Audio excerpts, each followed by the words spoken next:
I see her rolling up, Uber black Cadillac, high heel boots and a sexy body full of tats.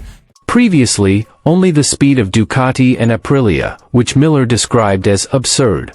"We have to get 150 minutes here," said the Australian rider. Jack Miller is satisfied with the work on the RC16 over the past few weeks. "Yeah, that's okay. Today we focused on making some setup changes. The season can arrive," he said. And here's the full news.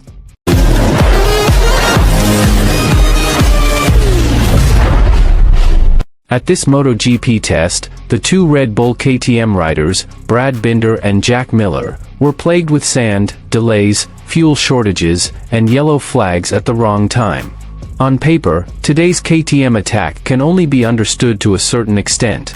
Binder ended up in 9th place and was 0.631 seconds behind, while Miller in 11th place lost 0.768 seconds to the best time set by Pecco Bagnaia, Ducati. Previously, only the speed of Ducati and Aprilia, which Miller described as unreasonable. "We have to get 150 minutes here," said the Australian rider. Jack Miller is satisfied with the work on the RC16 over the last few weeks. "Yeah, that's okay. Today we focused on making some setup changes. The season can come," he said. So what exactly did Miller try on the second day of testing in Qatar? Things that will help us for the Grand Prix in just under 2 weeks. Tweaking the spring rate, wheelbase, and so on. We riders always find reasons to complain, but the point is that the bike is what we want, said the rider nicknamed Thriller Miller. And how does Miller explain why he is behind the Ducati? Rider error. "If we go out a few centimeters to the sandy racing line here, it's difficult to come back," he said. That's exactly what happened to him. So what does Miller want for the Qatar GP in early March? Rubber.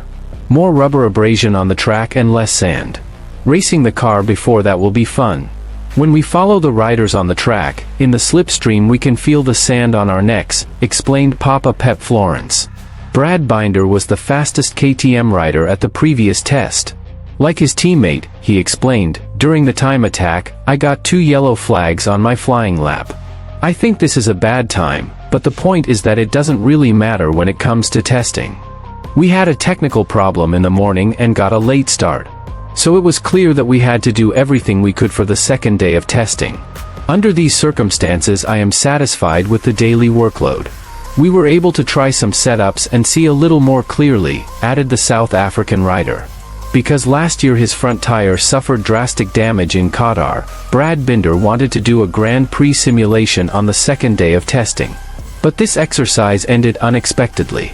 "I was undergoing a complete race simulation when I ran out of fuel at the furthest part of the track and my bike broke down," he said. Binder then got help from the Pramac crew who drove him back to the Red Bull KTM factory racing pits, and he thanked them very politely. And what was his conclusion?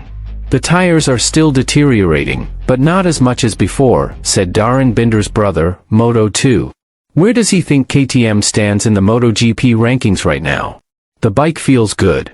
We've definitely taken a step forward compared to last year," Brad Binder concluded. Jack Miller added, "Great work from the guys at the factory.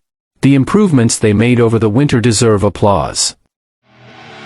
I see her rolling up, Uber black Cadillac, high heel boots and a sexy body full of tats. Baby's bad, oh baby's hella bad. After her there ain't no coming back. Wanna take a run at that. I think she's feeling me, turn it up a few degrees. My imagination of her body gets the best of me. Oh gosh, she's such a tease, bitten lips, bruised knees. I'm addicted to her, need her touching me. Cause she got a bad little waist, and we tearing down this place. Off the liquor that we chase, Casamigos to the face, baby.